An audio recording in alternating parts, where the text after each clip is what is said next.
Good morning my lovely students. तो आज भी हम केमिस्ट्री के इंपॉर्टेंट पास्ट ईयर्स क्वेश्चंस को रिवाइज करेंगे। तो सबसे पहला जो क्वेश्चन आता है ये काफ़ी इंपॉर्टेंट क्वेश्चन है आज के क्वेश्चंस, तो प्लीज़ आप इस वीडियो को ज़रूर रीचेक करिएगा और या फिर इसका स्क्रीनशॉट ले लीजिएगा।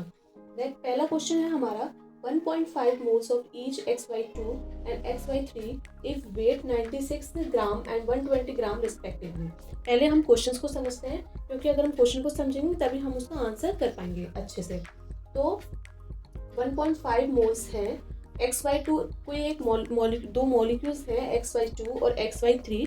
इनका जो मोल है वो 1.55 है, ठीक है 1.5। तो if wait 96 gram and 120 gram respectively, दोनों का जो अलग अलग वेट है XY2 का 96 ग्राम है और XY3 का 120 ग्राम है। तो the atomic mass of the X and Y respectively, तो हमें एटॉमिक मास निकालना है हमारे X का और Y का।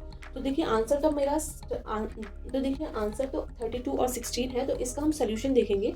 सोल्यूशन में इक्वेशन लिखी जाएगी हमारा 1.5 ब्रैकेट में a + 2b = 64।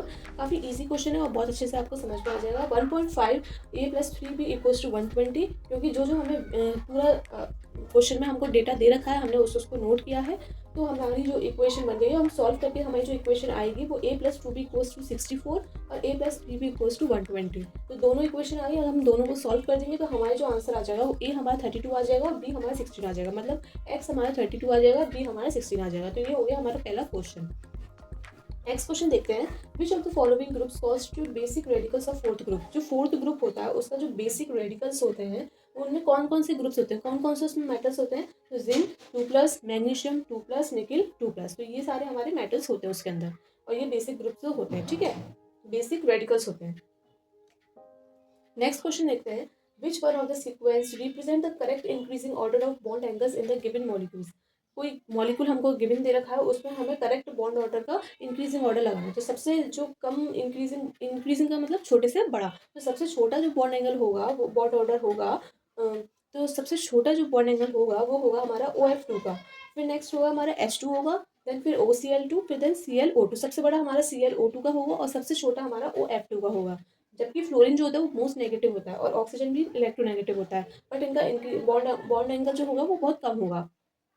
नेक्स्ट क्वेश्चन देखते हैं, identify D in the following reaction. ये मैंने रिएक्शन लिख दिया है, इसमें आपको A B C D identify करना है। बस मोस्ट इंपॉर्टेंट क्वेश्चन हमको दे रखा है डी आइडेंटिफाई करना है। ऐसे क्वेश्चन बहुत इंपॉर्टेंट है, पूछे जाते हैं, तो प्लीज़ आप इसको ज़रूर देखिएगा, काफ़ी इंपॉर्टेंट है। तो ये है हमारा कंपाउंड, इसको हमने CH3MgBr के साथ ग्रीनहार्ट के साथ रिएक्शन करवाई है in the presence of CH4 हमारा निकला है, तो हमारा प्रोडक्ट A बना है। अब A हमें पता नहीं कौन सा है, और फिर उसके बाद हमने दोबारा से रिएक्शन करवाई है कार्बन डाइऑक्साइड डाल के, तो हमारा B मिल गया है। फिर हमने HgSO4 H2SO4 के साथ रिएक्शन करवाई तो हमें C मिला, और फिर लास्ट हमने टोटोमेरिस्म के साथ करवाई तो हमको D मिला। तो अब हमें जानना है कि हमारा D कौन सा है, बट हमें उससे पहले A B C जानना पड़ेगा। तो ए जो होगा, जब हम रिएक्शन को सॉल्व करेंगे, ए जो बनेगा हमारा CH ट्रिपल बॉन्ड में CH Mg Br बनेगा, क्योंकि प्रेग्नेंट नेचर से हम रिएक्शन करवा रहे हैं। नेक्स्ट जब हम CO2 डालेंगे तो हमारा जो प्रोडक्ट बनेगा वो बनेगा हमारा CH ट्रिपल बॉन्ड में COO COH। फिर नेक्स्ट बनेगा C, जब हम इस पे HgSO4 H2SO4 के साथ रिएक्शन करवाएंगे HOCH फिर जो लास्ट हम टोटोमेरिस्म के साथ रिएक्शन करवाएंगे तो हमारा जो बनता है वो हमारा प्रोपेनोइक एसिड बनता है। तो लास्ट हमारा जो डी वाला जो रिएक्शन है, डी में जो प्रोडक्ट बनना है, आइडेंटिफाई डी करना है हमको, तो D is the propanoic acid, ठीक है। Next and last question is the colour and magnetic nature of manganate ion. जो कलर और जो मैग्नेटिक मूवमेंट है, नेचर है, वो मैग्नेट आयन को कौन सा है। मैग्नेट आयन मतलब MnO4 2 नेगेटिव। तो इसका जो होगा कलर हमारा ग्रीन होगा, कलर जो होता है वो हमारा ग्रीन होता है, और जो इनका मैग्नेटिक नेचर है पैरामैग्नेटिक होता है। अब पैरामैग्नेटिक वो होते हैं जिनमें अनपेयर्ड इलेक्ट्रॉन प्रेजेंट्स होते हैं, ठीक है। तो ये थे हमारे कुछ इंपॉर्टेंट पास्ट ईयर्स क्वेश्चन। तो अगर आपको मेरी वीडियो पसंद आई हो तो प्लीज़ चैनल को लाइक करें, सब्सक्राइब करें एंड शेयर करें, and stay connected for upcoming video.